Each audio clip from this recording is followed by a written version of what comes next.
Everybody, welcome to the Basis Points Podcast. I'm Kevin Flanagan, head of fixed income strategy at Wisdom Tree Asset Management.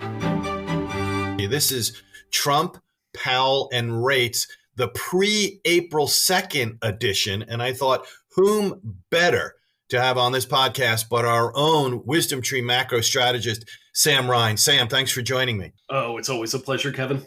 So, I mean, we got the Powell part, I think, of the title yesterday. Certainly the Fed coming in, not doing anything on the rate front, which was widely expected. Obviously, there were some changes to the policy statement where they saw essentially, I would say, marking to market. Using the term, Sam, that's being used a lot, uncertainty, clouding the economic outlook. And that's something that Powell reiterated and continued to emphasize during his press conference. And interestingly, we actually got a little bit, some could call it maybe a minute easing move. They pulled back a little on their pace of balance sheet runoff with respect to treasuries, but it really didn't alter the equation from the Fed's standpoint. Here we are in the money and bond market, still thinking 2, maybe 3 rate cuts this year. That was kind of reiterated by the Fed in their dot plot, although there was less members looking for 2 cuts than what we saw in December. So, Sam, it brings us to kind of like, a couple of weeks away to April 2nd here. And that's kind of become, I think, the line of demarcation. And that's why I wanted to have you on to give us a sense.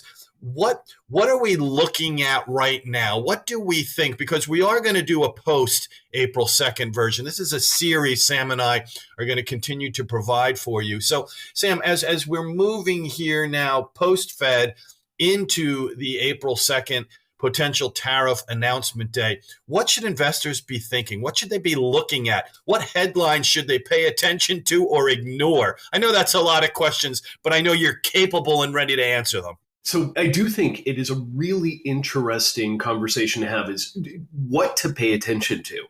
Because going into April 2nd, you're going to have a lot of headlines that just don't matter.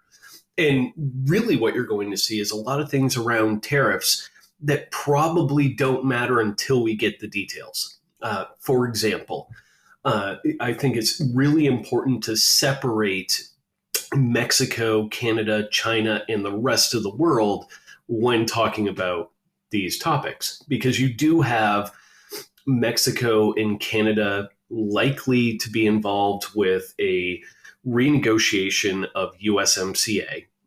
The Trump administration is keen on getting that done before the 2026 summer deadline that is, kind of in there. Why not get it done earlier, particularly when you're already talking to both sides about trade?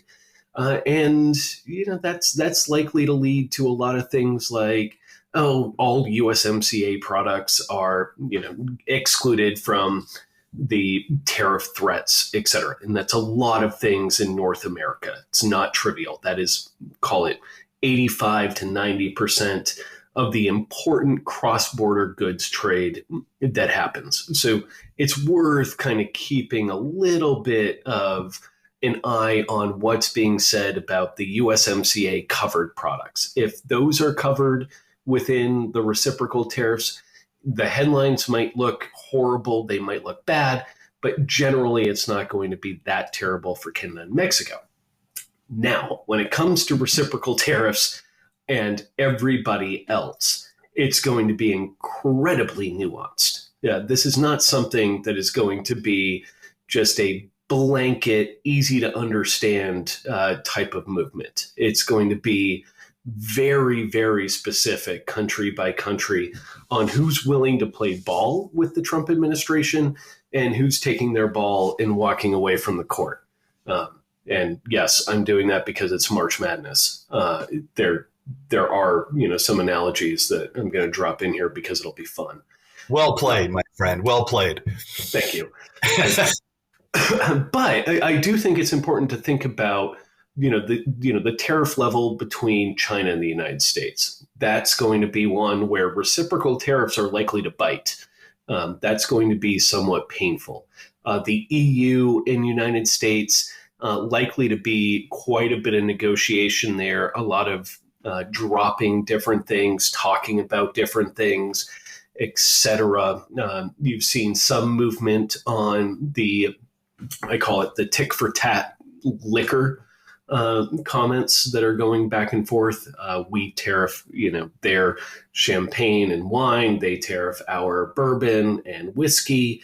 You've seen some movement there where potentially you're going to see the EU remove the bourbon and whiskey tariffs. Maybe we see some movement from the US on champagne and wine. Again, that's something that we'll have to kind of wait and see about. But it's going to be very, very specific on a country by country basis. And then you have things like India, and that typically has a pretty high tariff rate, but is negotiating a free trade agreement with the U.S. Does the U.S. say we're not going to do reciprocal tariffs on India until we're done negotiating the free trade agreement? There's a pretty good chance. Does Japan and the United States kind of come to an agreement on different things? There's a pretty good chance. Do China and the United States come to an agreement on different things? There's very little chance. So it's going to be very nuanced in terms of both the level of these reciprocal tariffs and the investment implications thereof. So lots of headlines are going to come out, but really what's important is who's willing to play ball, who's talking to the Trump administration and saying, we are ready to negotiate on X, Y, Z, because that is going to be welcomed and it's going to lead to a much better outcome, probably for both countries. And I do think that there's going to be a lot of nuance within this, and there's going to be a lot of opportunity for investors to potentially make a significant amount of potentially positive moves within their portfolios. So, I mean, you referenced, just for everyone out there, the USMCA. That is the old North American Free Trade Agreement, NAFTA. For those of you who may remember, that was renegotiated in Trump 1.0. Now, I know this is a fixed income podcast, but the Treasury market has been directly impacted from a flight to quality kind of move for what has occurred, the volatility and some of the sharp declines on a daily basis we've seen, say, in the Dow, in the S&P 500. So I wanted to ask you, what's factored in, do you think, in the U.S. equity arena right now? Kind of what you're saying, a more nuanced approach, or are they expecting the hammer to come down? It does look to, at least if you go back a couple of days, you've seen a little bit of a rally in equity markets. It does seem like the hammer is priced in, particularly for U.S. companies that operate on a global basis. And you reference this, and I think it's really important. The fixed income and rates market has really also been pricing in a pretty significant slowdown in growth to a degree, that's probably the right move at this point. But the thing that kind of concerns me for all the pessimism out there is what if this is the worst in terms of sentiment that we get? What if the tariffs and tariff implications are less than anticipated? To me, that could be the real opportunity here. So, last question I wanted to ask you. Dumb and Dumber, there's nothing like that movie. So you're telling me there's a chance. So if I were to ask you for April 2nd, do you think there is a distinct chance or probability it comes and goes and really doesn't create the type of negative reaction that it seems the markets are preparing for? I do. I do think there is a significant chance, particularly with the important trade partners for the U.S. There's a lot of negativity and priced in to the markets. There's a lot of negative sentiment. And to me, the real risk is, what if it's a lot like the FOMC and a little bit of a nothing burger? That to me is probably the number one risk that markets aren't really pricing in. Is maybe April 2nd is kind of like April 1st, but delayed a day. It's a little bit of a joke played on markets.